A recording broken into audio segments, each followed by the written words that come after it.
మనకేదైనా టైం దొరికింది మన ఫ్యామిలీతోని, అంటే అమ్మ వాళ్ళ ఫ్యామిలీతోని టైం స్పెండ్ చేయాలి అని అంటే అది కంపల్సరీగా సమ్మర్ హాలిడేస్లోనే. సమ్మర్ హాలిడేస్ తప్పించి ఇంకెక్కువ దొరికిన హాలిడేస్ కూడా ఆ హాలిడేస్లో మనం ఎక్కువ రోజులు ఇంట్లో ఉండలేము, ఇంట్లో అమ్మ వాళ్ళ సైడ్ వాళ్ళతో టైం స్పెండ్ చేయలేము. కాబట్టి సమ్మర్ హాలిడేస్లో పిల్లలకి ఎక్కువ హాలిడేస్ ఉంటాయి కాబట్టి ఇంటికి వస్తాము, మన సిబ్లింగ్స్ ఉంటే వాళ్ళు వస్తారు, వాళ్ళ పిల్లలు వస్తారు, మన పిల్లలు వాళ్ళ పిల్లలు అందరూ కలిసి ఎంజాయ్ చేస్తారు, హ్యాపీగా ఉంటాము. ఆ హ్యాపీ మూమెంట్స్ని ఇయర్ అంతా కూడా తలుచుకుంటాము. నెక్స్ట్ ఇయర్కి పిల్లలు ఎంత పెద్దగా అయిపోయారు అనుకుంటూ మళ్ళీ రీస్టార్ట్ చేస్తాము హ్యాపీ మూమెంట్స్ని. సో ఇంకా మా సమ్మర్ అయితే వెకేషన్ అయిపోవచ్చిందండి. ఇంకా ఏంటి వెకేషన్ అయిపోవచ్చు, ఎవరింటికి వాళ్ళు వెళ్ళాల్సిన టైం వచ్చింది.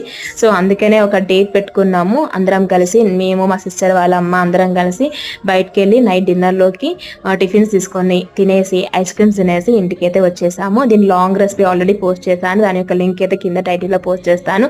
వీడియో నచ్చితే like and subscribe. Thank you.